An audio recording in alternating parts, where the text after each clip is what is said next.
Yo, what's poppin' guys, Sizzyl here, and today we're taking a look at Overwatch 1. That's right, the first version of Overwatch, which was deleted around a month ago when I started writing this script. I figured I should make a video compiling my thoughts on the original Overwatch before I forget everything about it. This review also probably won't be able to get across all my thoughts on this game, as I've played it for about 6 years and 800 to 1000 hours at this point, as I've played since 2 weeks after launch. This game released at a pretty interesting time for me. It released pretty soon after I started my Sizzyl YouTube channel, and also when I was really addicted to playing TF2.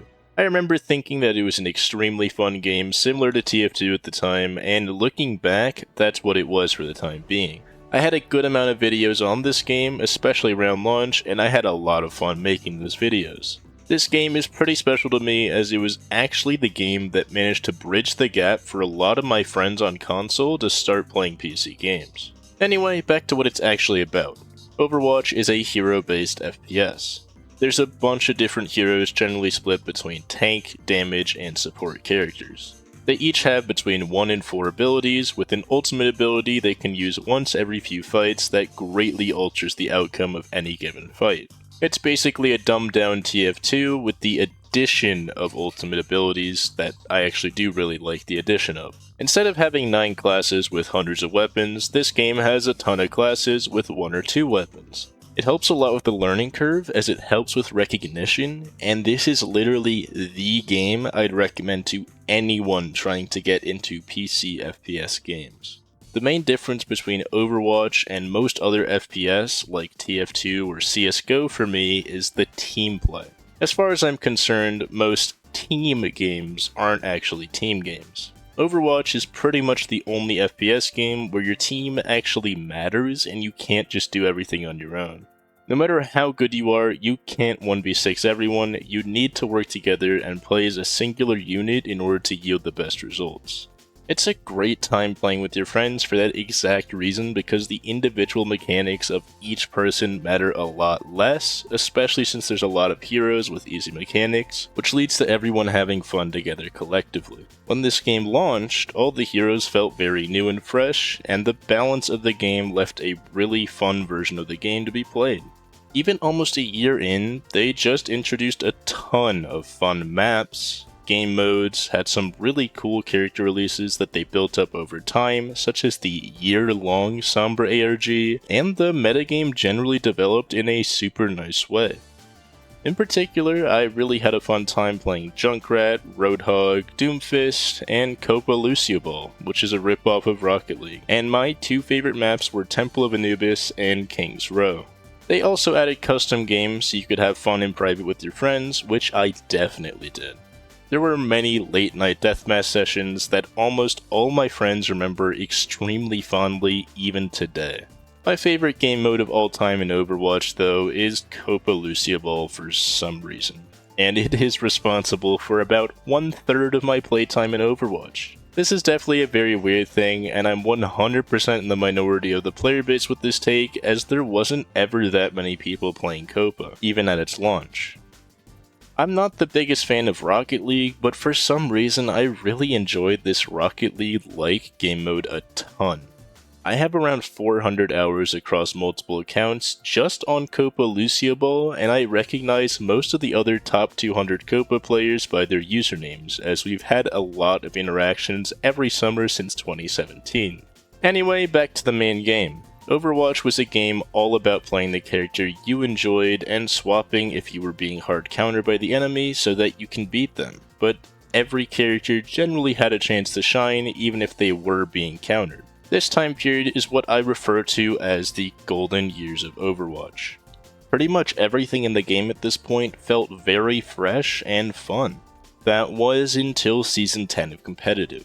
In March of 2018, they released a character known as Brigitte, or Brigitte, I don't really know how you say it, otherwise known as Brig for short.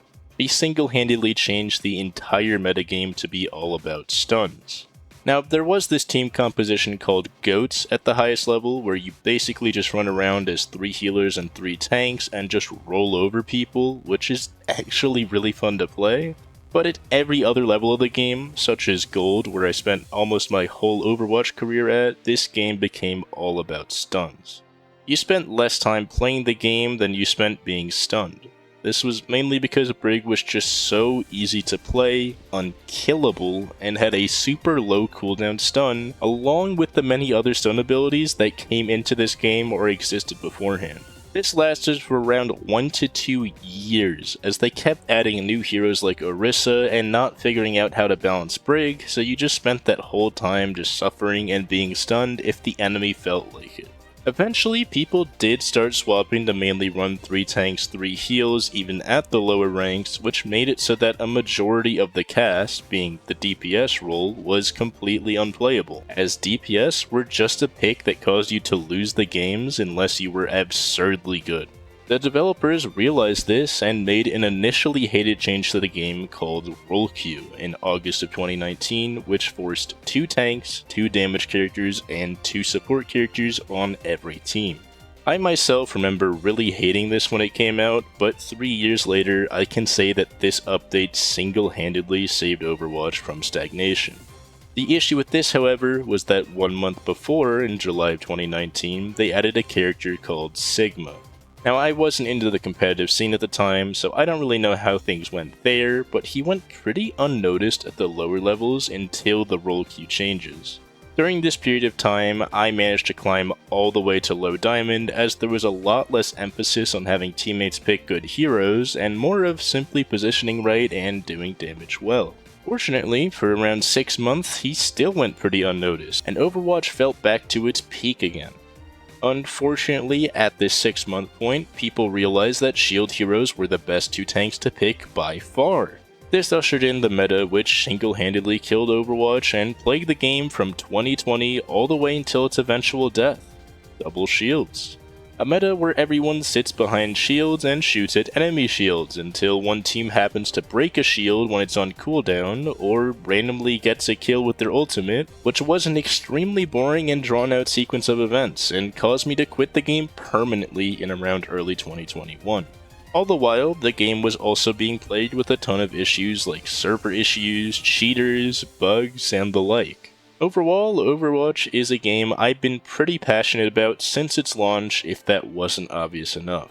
For a good amount of its life cycle up until the end, I had a pretty fun time with my friends, even if every individual game wasn't always the best.